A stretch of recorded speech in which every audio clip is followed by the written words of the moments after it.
dans la grande ville animée de Kumasi, vivait une jeune femme prénommée Naya. Chaque jour, elle travaillait comme caissière dans une banque, à compter l'argent des autres, pendant qu'elle rêvait de luxe et de grandeur. Naya voulait plus.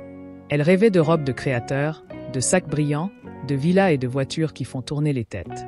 Chaque nuit, elle feuilletait des magazines de mode et soupirait. Et si tout cela était pour moi? À ses côtés, il y avait Sédou, un homme humble et bon, professeur dans une petite école de quartier. Il n'avait pas beaucoup d'argent, mais un cœur sincère. Il aimait Naya plus que tout et rêvait de l'épouser. Il lui offrait de petites attentions, des fleurs fraîches du marché, des chocolats locaux, des promenades au bord du fleuve. Mais pour Naya, c'était trop simple, presque pauvre. Elle se disait souvent « Sédou est gentil, mais peut-il un jour m'offrir cette vie que je veux ?» Un jour, en sortant de la salle de sport, elle vit une voiture noire et brillante s'arrêter.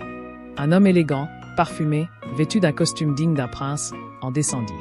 Il s'appelait Kassim, un homme d'affaires célèbre et mystérieux. Dès qu'il posa les yeux sur elle, il sourit. « Bonjour, charmante demoiselle. Je suis nouveau ici. Pourriez-vous me faire visiter la salle ?» Le cœur de Naya battait plus fort. Elle venait de rencontrer le genre d'homme dont elle avait toujours rêvé. En quelques semaines, Kassim devint le soleil autour duquel tournait la vie de Naya. Dîner luxueux, voyages, cadeaux. Il lui offrait tout ce qu'elle avait toujours voulu. L'ombre de Sédou disparut, remplacée par des diamants et des talons aiguilles. Un mois plus tard, Kassim lui demanda sa main. La bague? Un joyau immense, comme dans les contes de fées. Naya accepta sans hésiter. Mais dès le mariage terminé, le conte de fées se transforma. La maison de Kassim était immense, mais froide. Sans âme. Et remplie de ton chien. Partout. De toute taille. Une meute entière. J'espère que tu les aimes, dit-il. Ils sont très spéciaux. La nuit, Kassim dormait avec ses chiens.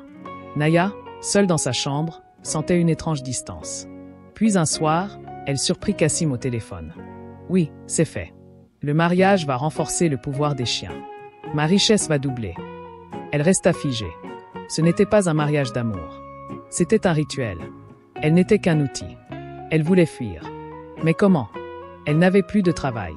Plus de liberté. Seule une personne dans la maison lui offrait un peu de chaleur, Mariam, la femme de ménage. Un jour, Mariam lui chuchota. Ce n'est pas un endroit sûr. Kassim utilise les femmes dans des rituels pour sa richesse. Tu dois fuir.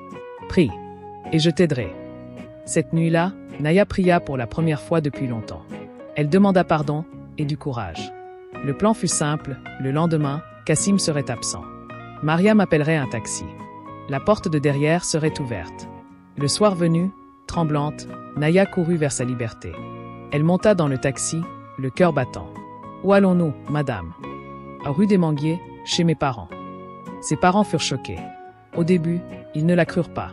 Mais ses larmes, son regard, leur ouvrirent les yeux. Elle resta chez eux, reprit son ancien travail. Et peu à peu, elle reprit vie. Mais un poids restait, Sédou. Un jour, elle décida d'aller lui parler. Elle se rendit à son école, mais là, surprise. L'école avait changé, moderne, agrandie, renommée Académie Sédou pour enfants doués. Il l'accueillit poliment. Elle s'excusa en larmes. J'ai fait une erreur. Je t'ai blessé. Je ne suis pas venu pour que tu m'aimes, juste pour que tu saches.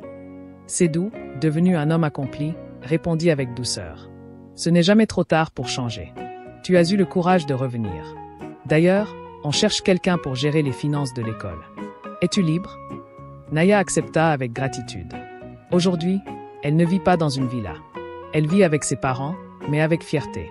Elle travaille à l'école, apprend chaque jour, économise et sourit.